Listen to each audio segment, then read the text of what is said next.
सबसे बड़ी स्ट्रेंथ आप लोगों की क्या है जो अभी यहाँ पर बैठे? यंग मतलब क्या? Energy number 1। नंबर 2, यंग मतलब क्या? टेक्नोलॉजी की नॉलेज, सोशल मीडिया की नॉलेज, ऑनलाइन दुनिया की नॉलेज। सुबह से रात तक करते क्या हो इंस्टाग्राम पे? Looking really sweet, please reply, please. ये उन लोगों को पता है जिनकी एज है 50 साल, 60 साल, 70 साल। ज्यादातर आपके जो पेरेंट्स हैं वो उनको मोबाइल भी लेना होता है तो आपसे पूछते हैं, उसमें कुछ अटक जाता है तो आपके पास आते हैं। तो इसका मतलब ऑलमोस्ट एक्सपर्ट नहीं होगा टेक्नोलॉजी में। तो क्या ऐसी आप कुछ फील्ड्स ढूंढ सकते हो जहां पर के टेक्नोलॉजी बहुत तेजी से आगे बढ़ गई है लेकिन लोग अभी भी वही पुराने टाइम में जी, और आप इन दोनों चीजों को कनेक्ट कर? ऐसी कितनी फील्ड? सुना मैंने क्या बोला? नहीं, देखो आराम से सुनो। कहते हैं इंसान के लिए 3 चीजें हैं जो सबसे जरूरी है, रोटी कपड़ा मकान। मकान की बात, किसी को घर चाहिए। घर किसको चाहिए? सबको चाहिए। कोई ऐसा नहीं है जो कहता है नहीं मुझे घर नहीं चाहिए। सबको चाहिए। ये कितनी बड़ी मार्केट है? बहुत बड़ी। मतलब कितनी?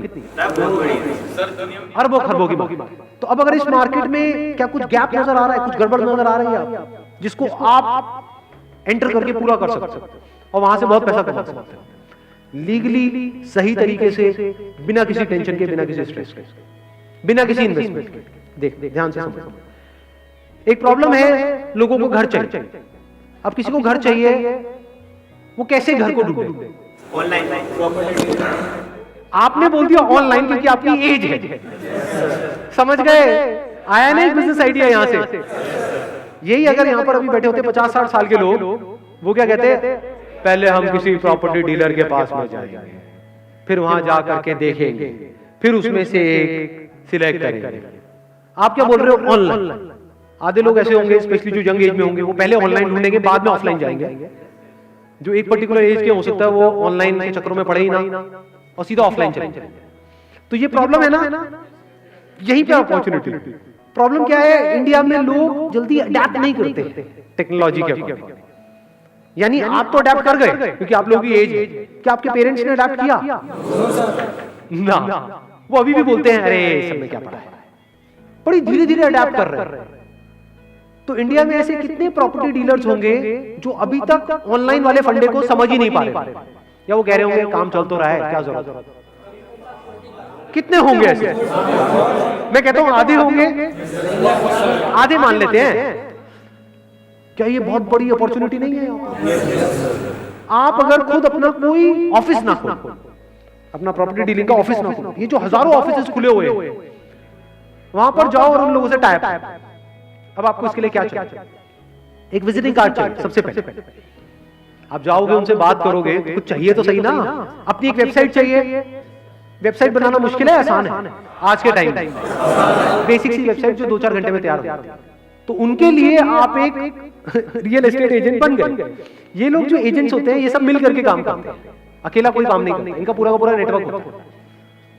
तो इस नेटवर्क में आप घुस सकते हैं बिना किसी इन्वेस्टमेंट के।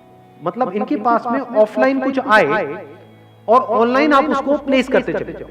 मतलब आपका काम क्या हो गया जो ये लोग कभी नहीं करेंगे कि एक प्रॉपर्टी आई बिकने के लिए, मान लो 50 लाख रुपए का कोई घर है, वो आया बिकने के लिए। ये क्या करेंगे? लिख लेंगे। अब इनके पास अगर कोई आया तो उसको दिखाएंगे या अपने नेटवर्क में बता देंगे ऑफलाइन। तो जो ऑफलाइन की दुनिया है वहां तो वो चीज फैल जाएगी, ऑनलाइन वो है ही नहीं। तो क्या ये बड़ी अपॉर्चुनिटी है या नहीं है? ऑफलाइन आपने सबसे टाई अप कर लिया कि जो भी चीज आती है, अब आप अलग क्या कर रहे हो औरों से जो और लोग नहीं कर रहे। क्योंकि मैंने इन साइट्स को ऑब्जर्व किया है, वहां पर क्या होता है, ऐसा लगता है कि जबरदस्ती बस उठा करके किसी ने कुछ डाल दिया है प्रॉपर्टी के बारे में।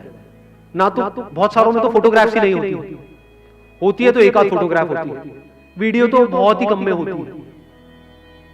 आपने क्या करा? आपने कहा कि यार मैं कुछ ऐसा करूंगा जो बाकी लोग नहीं करेंगे। मतलब जो भी घर आया उसकी कम से कम 20-30 आपने फोटोग्राफ्स खींची, प्रॉपर हर एक एंगल से उसकी प्रॉपर वीडियो बनाई। उसमें आपका जा क्या, अपने मोबाइल से भी बना सकते हो। आजकल तो मोबाइल ही एक से बढ़कर एक आ गए हैं। मतलब कि ऑनलाइन जो बंदा आया उसको एक्सपीरियंस ऐसा हो रहा है कि मैं एक्चुअल में देख रहा हूं उसको। उधर से उस बंदे ने आपको फोन किया। अब यहां पर आपके ऊपर है आपका टाई अप कैसे हो। इसमें यह भी हो सकता है कि जो बायर है उसकी कमीशन आपको मिलेगी, मान लो 1% मिलता है, और जो सेलर है उसकी कमीशन उसको मिलेगी जिससे आपका टायर, जिस डीलर से टायर। तो ऐसे अगर आपने 100 छोड़ो 10 से भी टाइप कर लिया है एक एरिया में, ऐसे 10 ऑफलाइन डीलर जो ऑफलाइन तो है लेकिन ऑनलाइन नहीं, उन 10 के पास में 100 प्रॉपर्टीज है, उसमें से मान लो 10 एक्चुअल में ढंकी है जो बैंक से लोन इमीडिएटली हो जाएगा, आपको पता है वो अपने बैंक से पहले ही कंफर्म कर देंगे। तो अगर आपने 100 प्रॉपर्टीज में लिस्ट करी तो इसमें आपका गया क्या इन्वेस्टमेंट? तो अगर 1% आपको मिला, 1% उसको मिला, मान लो 50 लाख का घर बिका तो आपको कितना मिला? 50,000। और कुछ ऑनलाइन वेबसाइट्स हैं जैसे मैजिक ब्रिक्स है, 99 एकर्स है, ऐसी काफी सारी वेबसाइट्स, वहां पर जाकर के उनका प्रीमियम प्लान आपने परचेज कर, जो डीलर्स के लिए हो, उसका जो बेसिक प्लान हो उसमें भी लेवल्स होंगे प्लान के, इतने रुपए मान लो 10-20 हजार रुपए साल का प्लान, और 2 महीने में एक कन्वर्जन भी हो गई इस तरह, और उस पर आपको आधा % कमीशन भी मिली, मैं 1% भी हटा तो 25,000 रुपए भी आया, तो ब्रेक इवन नहीं हो गया 2 महीने के। तो क्या ये बिजनेस जीरो इन्वेस्टमेंट का नहीं हो गया? अब यहाँ पे गड़बड़ आप क्या कर सकते हो, आप पहले ही इसको माइंड में बहुत कॉम्प्लिकेटेड बना दोगे और कुछ बहुत बड़ा करने के बारे में सोचोगे और कभी करोगे नहीं, ये बेवकूफी।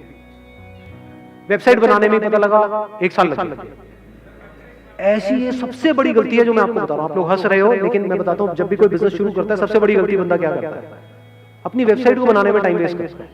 जो भी आप वेबसाइट बनाने वाले हो उसको बनाने में 1 दिन से ऊपर नहीं लगना चाहिए, और खुद बनानी। और वेबसाइट बनाना आज की डेट में इतना आसान है जैसे ईमेल क्रिएट करना।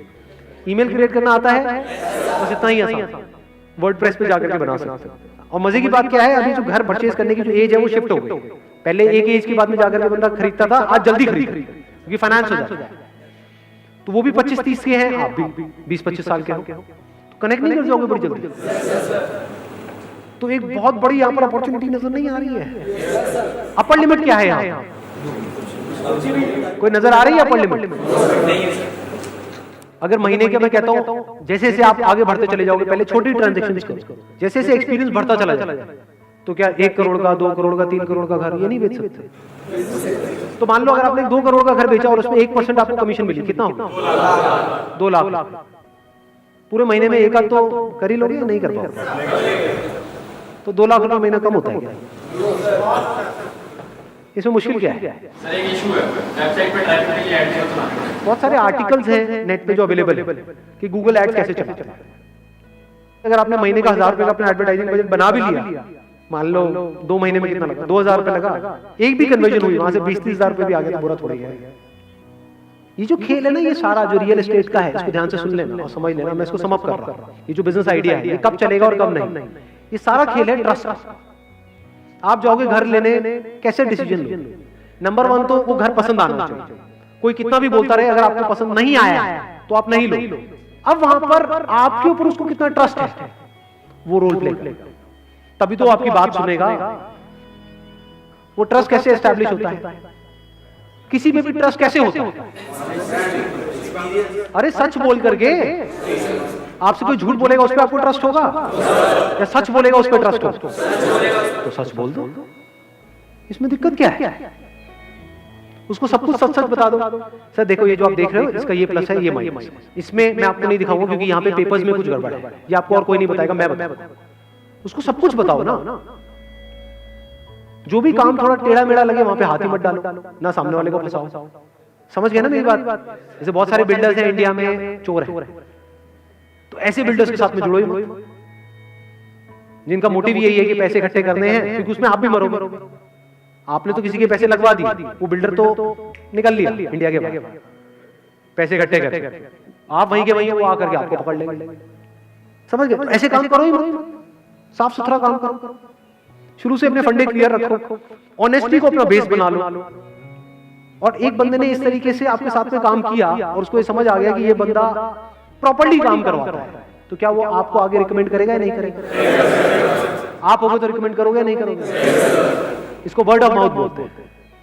जिस दिन ये रिकमेंडेशन शुरू हो गई, अब समझ जाओ अब आप सही तरह से बिजनेस कर रहे हो। अगर कोई बंदा आपसे काम तो करवा रहा है लेकिन आगे किसी को रिकमेंड नहीं कर रहा है, तो समझ जाओ गड़बड़ कर। लेकिन अगर वो रिकमेंड कर रहा है और 1 को नहीं, 2 को नहीं, 4 को रिकमेंड कर, वो आगे रिकमेंड कर रहे हैं, वो आगे रिकमेंड कर रहे हैं, कोई अपर लिमिट है ही नहीं, आप कहां तक जा सकते हो। बहुत बड़ी इंडस्ट्री है, लाखों के आप करोड़ों भी कमा सकते हो एक महीने में, अगर ये बात हजम हो पा रही है। लेकिन अभी वहां तक नहीं जाते, लाखों तक ही रहते हैं। महीने का 1 लाख 2 लाख रुपए तो आप कमा ही। Thank you so much.